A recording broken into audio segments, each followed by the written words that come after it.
Hello बच्चों, let's read this question. The question says if Sn denote the sum of n terms of an AP with first term A and common difference D such that Sx upon Skx is independent of x, then तो हमें क्या निकालनी है? x की हमें condition बतानी है जिसमें कि Sx अपॉन Skx जो है इंडिपेंडेंट हो x का। सबसे पहले हम यहाँ लिख लेते हैं की कॉन्सेप्ट। इस क्वेश्चन में जो हमारा की कॉन्सेप्ट यूज हो रहा है वो क्या है? तो इस क्वेश्चन का जो की कॉन्सेप्ट है वो है S N is equal to N by two A plus N minus one into D. ठीक है, एस एन क्या होता है? एस एन होता है sum of n terms, sum of n terms, और ए होता है number first term, first term, और डी होता है कॉमन डिफरेंस, कॉमन डिफरेंस, और एन होता है number of terms, number of terms. ठीक है, अब हमें क्या है? एस एन हमें अब निकालना क्या है? एस एक्स अपॉन एस के एक्स की वैल्यू बतानी है, वो कंडीशन बतानी है जिसमें एस एक्स अपॉन एस के एक्स जो है इंडिपेंडेंट ऑफ एक्स हो। ठीक है, तो यहाँ हमें इस क्वेश्चन में क्या गिवन है? सबसे पहले हम वो लिख लेते हैं। क्वेश्चन में गिवन है कि एस एन जो है सम ऑफ एन टर्म्स है, जिसकी ए वन मतलब फर्स्ट टर्म ए गिवन है और कॉमन डिफरेंस जो है वो डी गिवन है इस ए पी का। ठीक है, तो अब हम निकाल लेते हैं एस एक्स अपॉन एस के एक्स की वैल्यू। सबसे पहले हम यहाँ लिख लेते हैं S n, sum of n terms का formula n by two A plus N minus one into D. ठीक है, तो एस एक्स कितना आ जाएगा? S x is equal to हो जाएगा x by two A plus x minus one into d, और एस के एक्स कितना हो जाएगा? एस के एक्स हो जाएगा, एस के एक्स हो जाएगा हमारे पास इज इक्वल टू के एक्स अपॉन टू ए plus k x minus one into D. ठीक है, तो हमें क्या निकालना है? हम लिख लेते हैं, हमें निकालनी है एस एक्स अपॉन एस के एक्स की वैल्यू।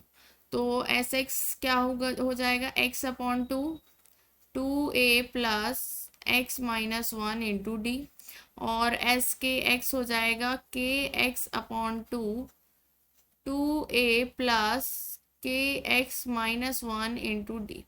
ठीक है, तो यहाँ से टू कैंसिल, एक्स से एक्स कैंसिल, तो क्या आ जाएगा न्यूमरेटर में? टू ए plus x minus one into D upon two ए प्लस, यहाँ के है के, इंटू टू ए plus k x minus one into D. ठीक है, तो अब हम क्या करेंगे? अब मैं क्या करती हूँ, न्यूमरेटर में डी मल्टीप्लाई कर देंगे तो ये हो जाएगा टू ए plus X D minus D upon, इसमें के ऐसे ही रहने दो, और ये हो जाएगा टू ए plus k x D minus D. ठीक है, तो मुझे क्या करना है? मुझे इसको सबसे नेक्स्ट स्लाइड में हम लिख लेते हैं क्या आ रहा है हमारे पास।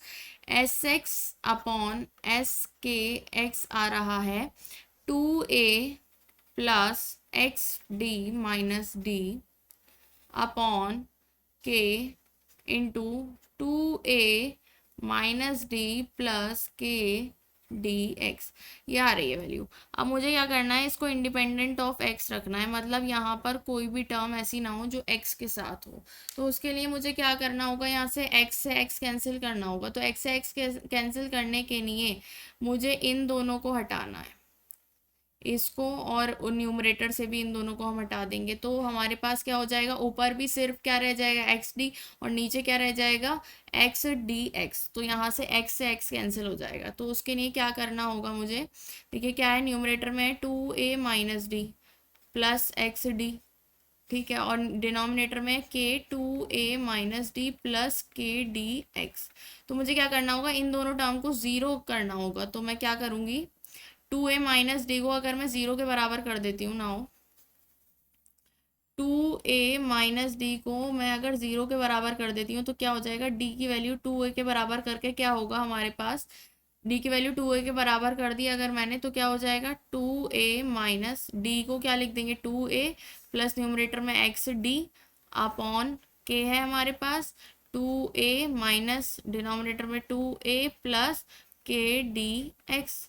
ठीक है, तो ये 2a से 2a कैंसिल, 2a से 2a कैंसिल, तो क्या हो जाएगा ये एक्स डी अपॉन के स्क्वायर एक्स डी, और x से x कैंसिल हो जाएगा, तो हमारे पास ये टर्म जो है इंडिपेंडेंट ऑफ x बन जाएगी। तो हमारे पास कंडीशन क्या आ गई है कि ये टर्म,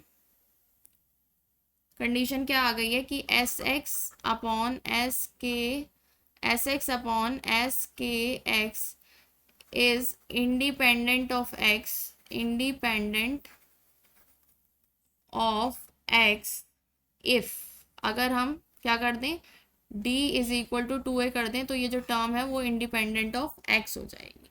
ठीक है, so the final answer is, so the final answer is d is equal to 2a, option b is correct. Hope you understood it well. Best of luck. Thank you.